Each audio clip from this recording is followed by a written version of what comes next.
Bon, alors juste rapidement, donc je vais, pour vous montrer un peu comment ça se passe, je vais d'abord, si vous voulez travailler directement avec Eclipse, vous voulez créer un projet Spring Boot, donc vous aurez besoin de créer, d'installer le plugin Spring Tools.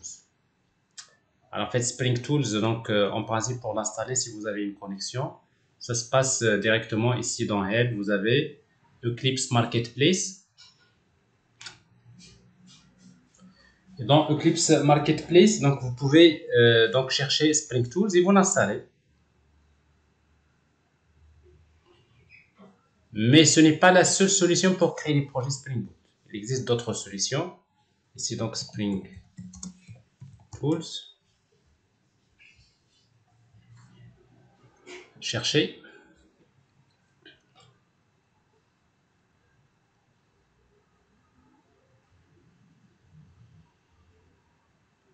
Voilà. Alors ici donc vous installez par exemple si vous avez une version plus récente de Eclipse, vous installez Spring Tools la version 4. Il est déjà installé. Bon, sinon, en fait, vous pouvez également télécharger une version une version de Eclipse qui contient déjà Spring Tools. Donc c'est en fait c'est STS Download Spring Tool Suite. Allez, donc il y a un site qui s'appelle spring.io/tools.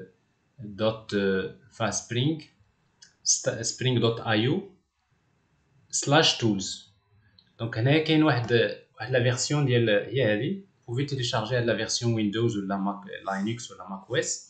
هذه en fait c'est quoi? C'est une version ديال Eclipse déjà dans laquelle déjà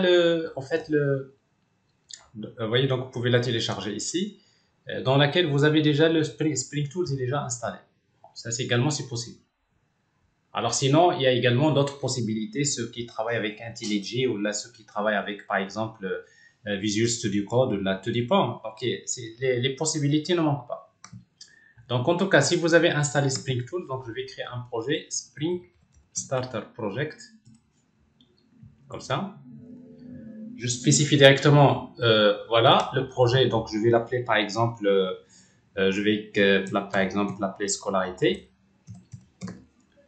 projet. Alors ici donc c'est un projet Maven. Ici groupe ID, donc je peux par exemple choisir n'importe quel groupe ID, org, point par exemple,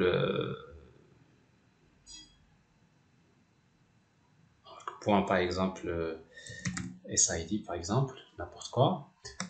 Artifact ID du projet, c'est le même nom du projet. Je garde les autres paramètres de la même manière. Après, next. Et là, les dépendances. Donc, normal, les dépendances que je vais cocher ici. Donc, j'aurai besoin d'utiliser donc GPA. Là, voilà. Spring Data GPA. J'ai besoin d'utiliser une base de données. Je peux chercher MySQL si je veux utiliser MySQL. Mais en fait, ici, je vais utiliser une base de données qui s'appelle H2. H2 Database, c'est une base de données in memory. Donc, vous n'avez pas besoin de l'installer. Quand vous démarrez votre application, Spring, il démarre la base de données. C'est très pratique pour les tests. Et après, je vais vous montrer comment on peut basculer mon H2 MySQL. Et après, du moment que j'ai besoin de créer une application web, je vais choisir Web, Spring Web. Ça, c'est pratique. C'est pour la partie suivante, c'est la partie web. Et après, il y a d'autres dépendances qu'on va utiliser, comme par exemple DevTools. En fait, DevTools, il va vous ajouter un certain nombre d'outils qui sont très pratiques pour le développeur, pour le développement, y compris par exemple, DevTools va vous démarrer une interface web pour consulter la base de données H2. Parce qu'en fait, H2, donc c'est une base de données en mémoire, on a quand même besoin d'une interface pour pouvoir la consulter si vous voulez. Donc bref, ici nous avons en réalité besoin de les dépendances, Spring Data GPA et bien sûr H2. Et après, si vous voulez pas écrire les getters et setters et tout ce qui concerne bien sûr tout cela, il y a une dépendance qui s'appelle Lombok. Lombok avec des annotations, ça remplace tout ce qui est les getters et setters, tout ce qui est généré généralement par défaut. Vous pouvez le faire avec Lombok, c'est ce que je vais vous montrer. Alors next. Finish. Alors ici, donc, je crée le projet. Donc, vous voyez, donc, c'est un projet Maven. En principe, si vous le créez pour la première fois, vous allez voir qu'il va commencer à télécharger les jars, etc., tout ce qu'il faut. Mais si c'est déjà fait, bon, c'est plus rapide. Donc, j'ai le projet scolarité qui devrait être ici. Il est là. Alors, faire le projet HEDA. Donc, qu'est-ce que je vais faire? Ben, tout simplement, j'ai voilà l'application que je vous ai montré tout à l'heure, qui est générée par défaut. Alors maintenant, à l'intérieur de cette application-là, je vais créer dans le package de l'application, je garde toujours le package de l'application, ici org.sid. Donc, maintenant, je vais créer l'entité que je vais gérer. Par exemple, je vais gérer des étudiants, donc je vais créer une classe étudiant. Alors, je peux la mettre dans un package org.sid. Donc, je garde toujours le même package de base de l'application, les voies org.sid, ou quasi-lo, par exemple, entities.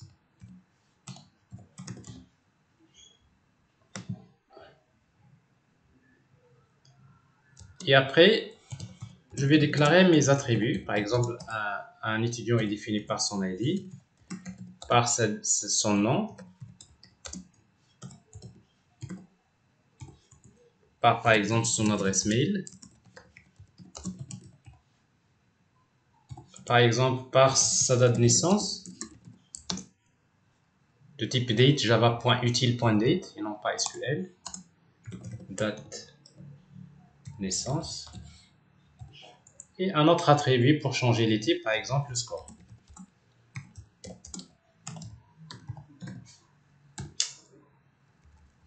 Alors maintenant, pour que ce soit une entité GPA, alors d'abord, il me faut les getters et setters, c'est obligatoire.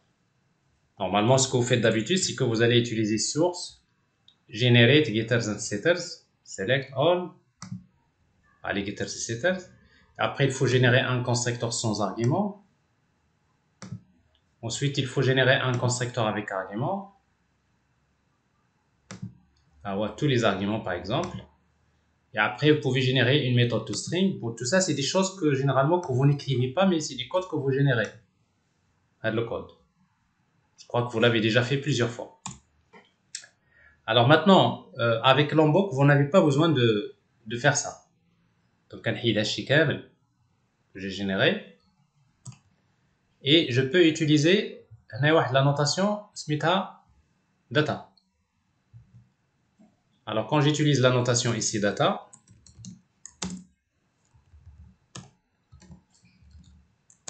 Lombok, donc la notation data, automatiquement, Lombok il ajoute les getters et setters pour tous les attributs. Alors d'ailleurs, vous pouvez remarquer ça, il y a une fenêtre qui s'appelle Outline, que vous voyez là. La fenêtre Outline, je peux l'afficher, Show View Outline.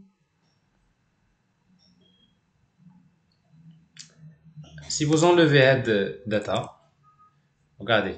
Alors dans votre, ça c'est le bytecode, parce que ça c'est le code source, mais quand vous compilez, vous avez le bytecode. Alors le bytecode, vous voyez que les attributs, il n'y a pas les getters et setters. Mais dès que vous ajoutez la notation ici data, vous allez regarder, dans le bytecode, il y a Lombok qui va ajouter les getters et setters. Donc si vous voulez un constructeur sans argument, on va utiliser la notation non argConstructor. Un constructeur sans argument, à WZ. Je veux un constructeur avec argument. Elle dit all argConstructor. À WZ, elle est là. Je veux une méthode toString, je vais utiliser la notation toString. Et c'est tout. Donc vous voyez donc, les annotations que vous voyez là, tout simplement c'est Lombok. D'ailleurs Lombok. شي ما عنده علاقه بالجي بي ا اتونسيون ما عنده علاقه بالجي بي ا ني سبرينغ داتا. Donc Lombok c'est une dépendance qui est utilisée dans Java et qui va vous permettre donc de remplacer les getters et setters, c'est-à-dire de générer les getters et setters dans le bytecode sans avoir besoin d'écrire le code source. Ça permet d'avoir du code qui est clean parce que le code que vous ajoutez généralement, les getters et setters, c'est des codes que vous ajoutez. Généralement, vous n'avez pas besoin de le modifier. Là, c'est des codes qui vont polluer en fait votre code source. Est-ce que vous avez compris c'est quoi le rôle de Lombok? Oui, monsieur. Ok. Oui, oui. Alors maintenant, غير واحد la chose, قبل ما ندوز la partie GPA, هاد Lombok, il suffit pas d'ajouter les dépendances uniquement pour dire ça y est, ça va marcher. Il y a quelque chose que vous devrez faire pour configurer Eclipse, pour en fait pour compiler avec Lombok. Il y a la chose que vous allez faire, je vais vous la montrer dans la démo, et comme ça vous n'allez pas passer beaucoup de temps à chercher ça dans FluWeb. Alors si vous voulez utiliser Lombok, si vous voulez travailler avec Lombok sur Eclipse, parce qu'en réalité quand vous enregistrez, vous compilez, mais vous compilez avec le compilateur Java. Mais quand vous compilez avec le compilateur Java, il faut que le compilateur demande à Lombok de visiter le code pour ajouter le bytecode. Parce qu'en fait, c'est Lombok qui va comprendre les annotations. Au moment de la compilation, il faut qu'on lui dise ça. Comment? Alors, pour configurer Eclipse pour utiliser Lombok, donc vous voyez, donc, il suffit d'aller vers le site de Lombok Project. Il faut quitter d'abord, pour faire de la configuration, il faut quitter Eclipse. Moi, je ne vais pas le faire parce que j'ai déjà configuré. Il faut quitter Eclipse. Ensuite, donc vous allez vers Lombok Project, le site. Voilà. Vous faites le site de Lombok Project, il y a le lien ici. On a qu'à chercher la documentation de Lombok. C'est ça. Bon, les annotations, vous voyez donc Lombok, il y a bon, le sigle, le signe, en fait, le signe de Lombok, c'est ce que vous voyez là, c'est pas de soudanais ou de la harra, n'est-ce pas? Alors c'est ça Lombok. Bon, c'est ça Lombok. Alors maintenant, une fois, donc qu'est-ce que vous allez faire? Donc, on a la documentation si vous voulez voir un peu les annotations. Vous voyez, donc il y a d'autres annotations, note nulle, vous avez trouvé des choses toString, comment si vous voulez exclure un attribut de toString. En tout cas, c'est utile de voir ça. Alors maintenant, ce que je vais voir, je vais revenir le site, il y a le Project Lombok, je vais télécharger, download le lombok.jar. Le jar. Ouais, c'est très rapide. Une fois que vous l'avez téléchargé, vous l'exécutez. Faites un double-clic généralement. Vous l'exécutez avec la machine virtuelle et vous ouvrez la fenêtre. Vous allez spécifier le chemin. Il faut lui montrer où se trouve Eclipse.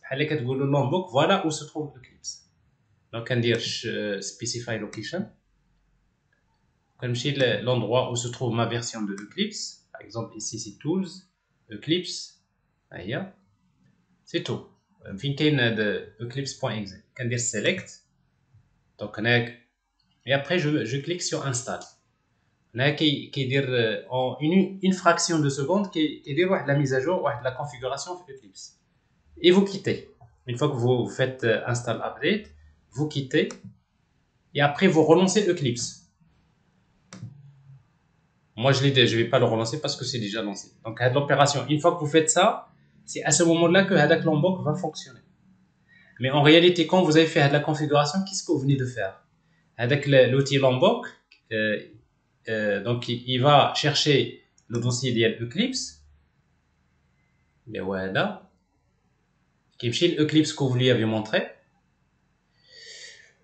Et après, d'abord, qui est copié avec le Lombok.jar. Avec le Lombok.jar, c'est parce que c'est lui qui va être utilisé pour visiter le code. C'est lui qui aide Lombok.jar. Ou qui hésite les guetters et c'est le bytecode. Donc, soit le fichier donc il copie le dossier de Eclipse, mais en même temps qu'il le fichier eclipse.ini, il le modifie tout simplement. Il hésite faire la chose. À la fin, il va ajouter l'option ici, il y a la ligne, pour demander à Eclipse, voilà, quand je compile le code Java, je demande à Eclipse d'utiliser le compilateur avec l'option Java Agent. C'est-à-dire quoi? Dès que vous compilez avec Eclipse, une fois que le compilateur Java s'y compile, il génère le bytecode, .class. Une fois qu'il génère le bytecode, il fait appel à lombok.jar ou lombok.jar qui le code source qui chauffe les annotations. Dès qu'il trouve data, هو اللي كيزيد هذوك les getters etc. le bytecode, etc. Est-ce que vous avez compris? Alors ça, bien sûr, bon, ça, vous n'avez pas besoin de regarder ça, mais c'est juste pour vous montrer, en fait, que si vous utilisez le Eclipse, les annotations Lombok, si vous utilisez l'annotation data, et vous voyez ici, outline, les getters et setters, ça veut dire que votre version de Eclipse n'est pas configurée pour compiler avec Lombok. Alors, dans ce cas-là, soit que vous quittez Eclipse, vous faites la configuration, ou bien vous faites les annotations, vous générez les getters et setters et vous travaillez. Donc, dans ce cas-là, vous n'utilisez pas Lombok. Donc, il faut toujours voir la fenêtre outline pour voir est-ce que les getters et setters sont générés. Voilà. Alors maintenant, pour que ce soit une entité GPA, donc je vais ajouter, comme on a dit, donc l'annotation entity, l'annotation ID, et après generated value, parce que ici donc la valeur soit générée, pour que ce soit généré automatiquement, stratégie égale à quoi? Identité. C'est-à-dire on va faire un auto-increment. Donc il y a l'entité GPA. Alors maintenant, pour gérer les entités GPA, normalement ici, si vous démarrez l'application, la base de données va être générée. Alors ici, quelle base de données que nous avons utilisée? Donc si vous regardez dans POM XML, les dépendances que nous avons cochées tout à l'heure, les dépendances. On a coché la dépendance DevTools, H2 Database, Lombok et Spring GPA, Data GPA. Donc les dépendances que nous avons cochées tout à l'heure. Alors maintenant, pour H2, on n'a pas besoin de configurer le fichier application.properties. Donc on n'a pas besoin de spécifier une base de données parce que H2 c'est une base de données mémoire, une memory database. Donc par défaut, il y a une configuration par défaut qui est utilisée. Donc on n'a pas besoin de faire ça. Mais quand on va utiliser en fait MySQL, il faut spécifier les informations. Donc ça veut dire que je peux démarrer l'application ici directement, run Java application.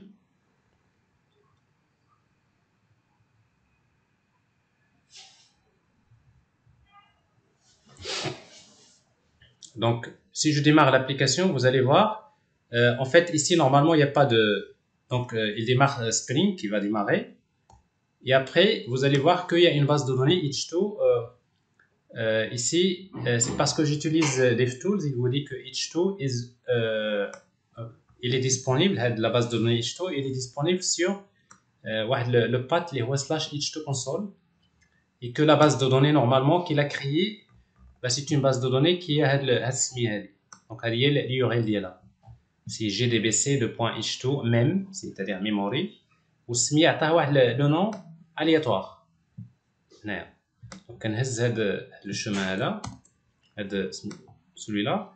Et maintenant ce que je vais faire pour voir un peu la base de données, du moment que j'ai ici dans la dépendance, j'ai utilisé la dépendance web, donc automatiquement quand je démarre l'application, il démarre Tomcat. Alors vous voyez donc Tomcat qui par défaut utilise le port 8080. Donc vous voyez donc votre application, l'application il démarre Tomcat, une version de Tomcat embarquée. Donc vous n'avez pas besoin d'un serveur. Bon, il est déjà par défaut démarré. Donc ce qui fait que pour accéder à l'application, donc je peux utiliser localhost 8080 /h2 console. Il a besoin de la base de données H2, donc la fenêtre. Et après, c'est spécifié, je vais me connecter vers quelle base de données?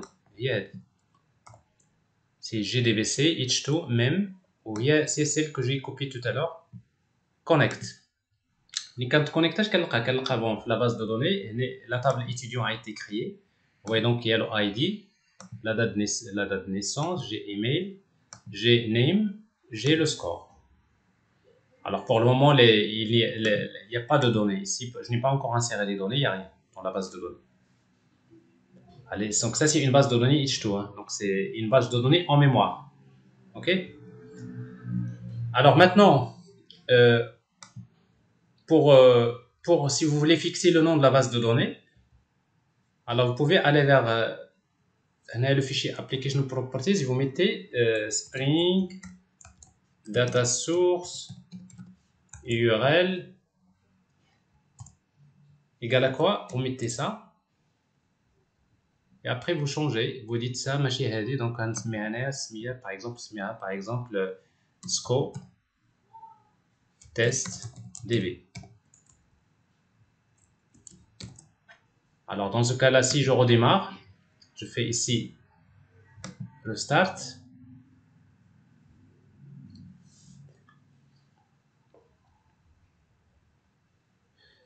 Alors, la même chose, donc ici, donc, je vais voir, en principe, il vous dit que la base de données H2, vous allez voir ici, vous voyez, il l'a pris en considération. Ici, la base de données s'appelle ça. Et quand je vais me connecter à la base de données, si je fais H2 console, actualiser, ben, il me demande ça, donc je vais lui dire, voilà, la base de données, c'est GDBC, H2 même, on l'a appelé SCO, test, DB, connect. Bon, là, c'est pareil. Dans ce cas-là, vous êtes sûr qu'à chaque démarrage, c'est la même base de données qui est utilisée. Mais si vous ne faites pas ça, à chaque fois, il doit changer le nom de la base de données pour chaque démarrage. Alors ça, c'est toujours pour H2, c'est pour faire des bases de données de test. Alors maintenant, pour pouvoir donc gérer les étudiants, je vais créer une interface. Je vais utiliser Spring Data. Il suffit de créer une interface que je vais appeler étudiant repository, que je vais mettre dans le package. La même chose. C'est toujours important de garder toujours le même package de l'application, org.sid, on dit par exemple DAO.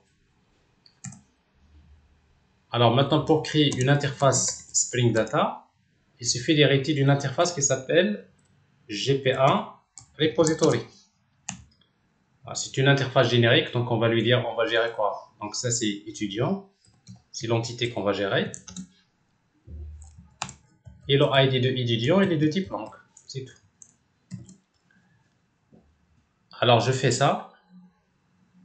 Donc, il y a l'interface qui est créée ici. Alors maintenant, je vais l'utiliser. Je vais utiliser l'application pour faire un test. Alors maintenant, j'ai besoin de... En fait, il y a deux façons pour pouvoir utiliser... donc, si vous voulez faire le test.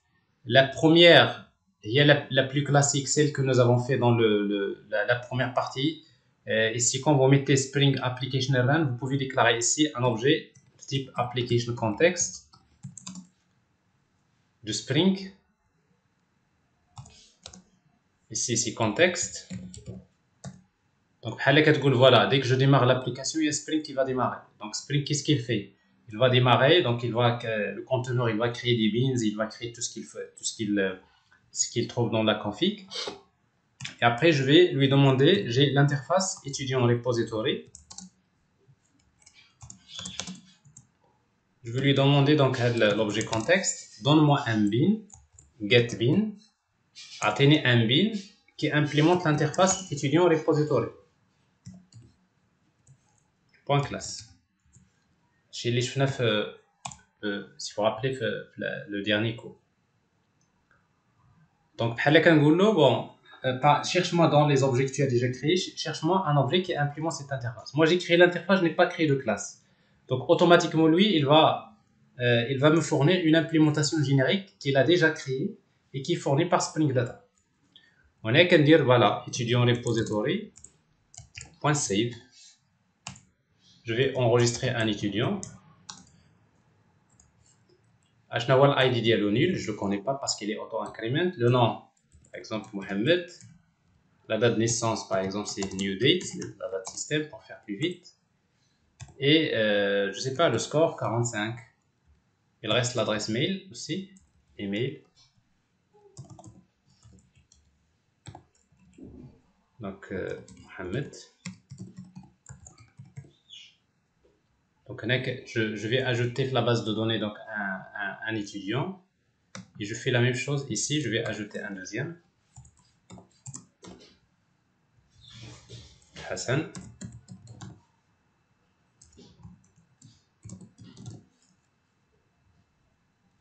Iman. Avec des valeurs différentes. Voilà. Alors, donc, bon, je fais ça. Par exemple, je voudrais chercher je vais afficher à nouveau, je veux faire find all, je veux voir est-ce que les données sont insérées, je peux utiliser étudiant repository pour find all. Et je fais for each. Pour chaque étudiant, ET, je vais afficher les informations sur l'étudiant.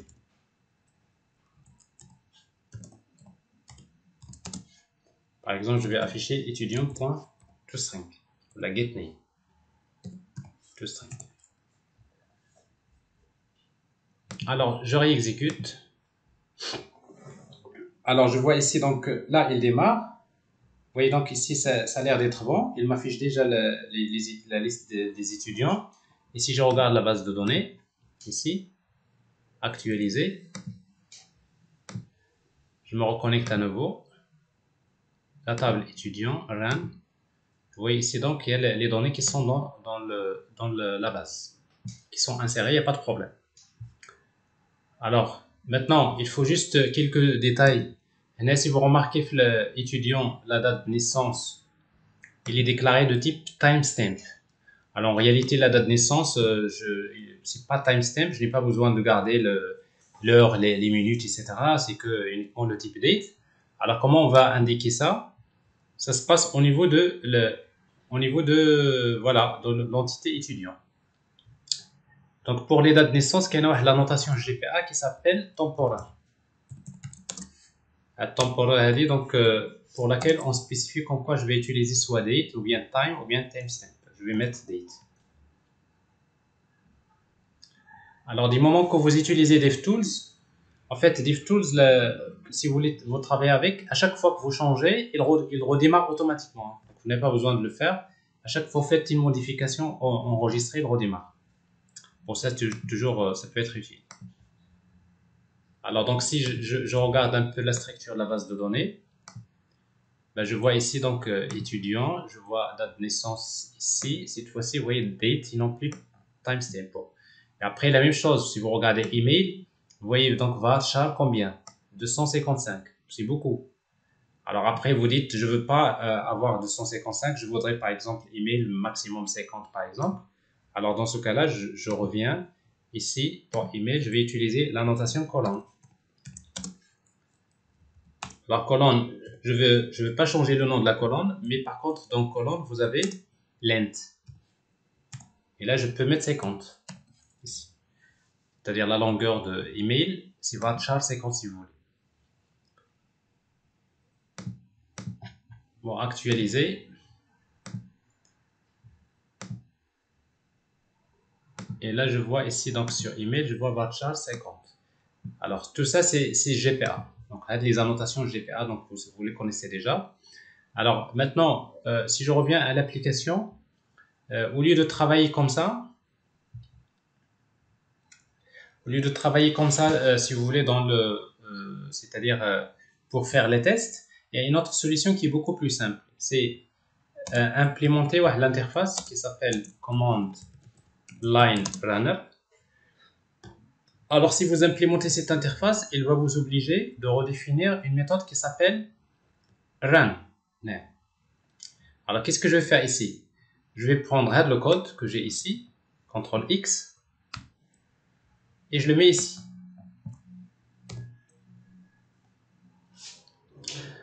Alors, en fait, je n'ai plus besoin de faire ça. Mais par contre, j'ai besoin de le faire autrement. Comment? Il suffit de déclarer un objet de type étudiant repository, ici, et d'utiliser la notation auto-wired. C'est la même chose. Context.getBean, c'est l'injection des dépendances. On a déjà parlé de ça. Donc, je laisse auto-wired. Et dans ce cas-là, je n'ai plus besoin de l'objet contexte que j'ai fait. Donc, je la garde tel qu'il était au départ. Alors, en fait, qu'est-ce qui se passe dans ce cas-là? Donc, quand je démarre l'application, Spring Application Run va démarrer. Une fois que le démarrage se fait, automatiquement, après, il va exécuter Run. Donc, Run s'exécute automatiquement. Une fois que Spring démarre, il va s'exécuter de la même manière. On aura les mêmes résultats. C'est la même chose. Mais là, je préfère que vous travaillez de cette manière-là. C'est beaucoup plus simple parce que ça nous permet d'injecter d'autres d'une manière simple, mais c'est la même chose, hein. Ce que je viens de vous montrer, les deux techniques sont pareilles. Alors, vous voyez donc également, ça marche, il n'y a pas de souci à ce niveau-là. Bon, après, il y a d'autres méthodes. Bon, après, vous voulez chercher un objet sachant sa clé primaire. Donc, vous utilisez étudiant, par exemple, T égale étudiant repository, étudiant repository find by ID. Je veux chercher un étudiant dont ID égale 1. Mais comme le ID, je l'ai déclaré de type langue, je dois ajouter un L ici. Langue avec L majuscule. Donc, c'est pour cela que je mets ici L. Et après, j'ajoute .get. Allez, donc, atteignez l'étudiant. Et après, la même chose, donc je peux voir les informations à l'étudiant. Par exemple, get name.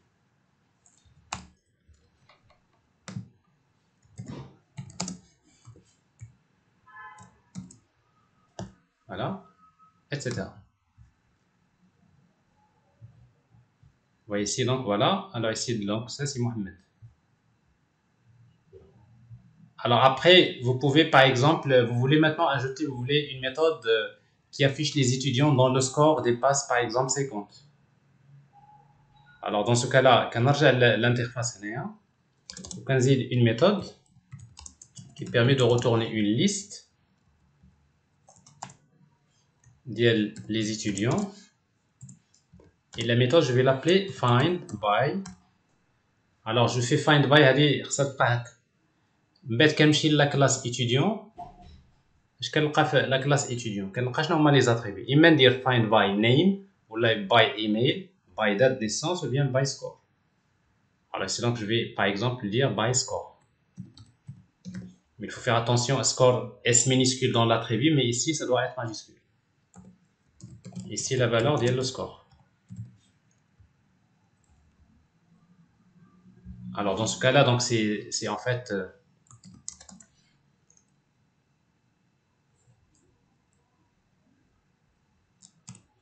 by score, c'est-à-dire dans le score égal.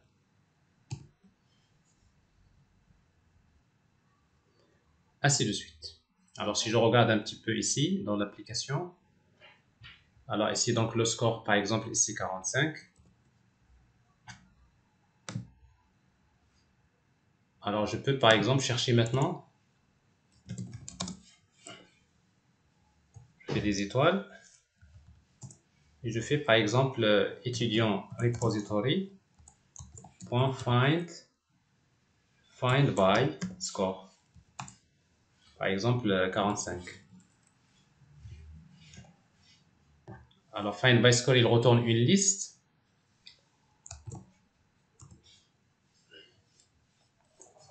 Il y a quelque chose qui manque. Alors c'est pas un string le score. Vous voyez ici, donc c'est pas string, c'est un int.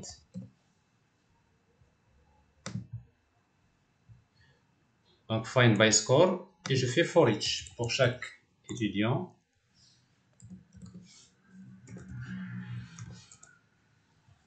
J'affiche les informations sur l'étudiant. Par exemple, .toString.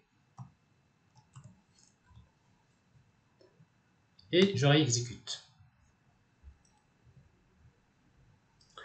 Alors, vous voyez ici, donc je vais bien, j'ai le score. On a 45, 45.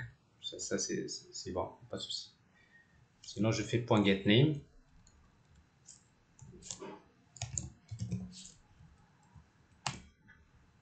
J'enregistre. Il redémarre automatiquement. Et je peux voir ici, vous voyez, donc il y a Mohamed et Hassan qui ont le score 45. Okay. Alors, c'est juste un début, mais bien sûr, il y a maintenant les détails, c'est-à-dire les détails. Donc, si vous regardez le support de cours que je vous ai déjà envoyé, et si vous regardez un peu les vidéos, les démonstrations, donc on va voir la prochaine fois donc les cas où il y a les relations, comment gérer la pagination. Alors, tout ça, c'est fait. Donc, vous voyez bien qu'avec Spring Data, le mapping objet relationnel, c'est quelque chose qui est très simple à faire. Vous n'aurez pas besoin d'écrire beaucoup de code. Rappelez-vous, donc le code qu'on a écrit, on a créé la classe étudiant, il n'y a pas beaucoup de code. On a créé l'interface. C'est tout. Et après le test. Voilà. Alors, il y a encore plein de choses dont on aura l'occasion de parler. Mais c'est des choses qu'on va voir la prochaine fois parce qu'il faut d'abord comprendre la logique de ce que nous avons montré aujourd'hui. Parce que ce qui m'intéresse aujourd'hui, c'est plus en fait les concepts. Alors, en résumé, si vous regardez bien un petit peu ce qui se passe ici, je vais faire un zoom. Là. Alors, vous voyez, donc, nous avons vu que pour se connecter, faire la communication avec la base de données, une application peut communiquer directement avec la base de données via JDBC. Alors, si vous communiquez directement avec JDBC, donc vous aurez à utiliser des objets prepare statement, result sat, execute query, ça c'est le code JDBC. Nous avons vu également comment faire le mapping objet relationnel en utilisant directement l'interface, plutôt l'API GPA. Alors, si vous utilisez GPA directement, dans ce cas-là, vous allez écrire des codes comme entitymanager.persist, entitymanager.createQuery, etc. Ça, c'est le code que je vous ai montré. Et la troisième solution, c'est utiliser Spring Data. Alors, si vous utilisez Spring Data, donc vous n'aurez plus besoin d'utiliser directement Entity Manager. Donc, il suffit de créer une interface générique qui hérite de GPA Repository. Et après, dès que vous appelez une méthode de cette interface-là, bah, automatiquement, Spring Data va utiliser GPA Entity Manager, qui lui, Entity Manager, quelle implémentation? C'est Hibernate. Hibernate, il va communiquer avec la base de données via JDBC. Donc, le plus important pour moi, c'est de comprendre cette architecture comme ça. Et pour la pratiquer, bien sûr, il y a plein de démonstrations vidéo donc, que vous allez voir dans le support. Et après, après, on va voir comment gérer l'héritage, comment gérer la relation, etc. Mais tout ça, on va le voir pour le prochain cours qui va concerner la partie web. Mais quand on va travailler la partie web, on va également revenir à cette partie-là. Donc, à chaque fois, GPA, donc Spring Data, Hibernate, c'est des choses que nous allons faire à chaque fois.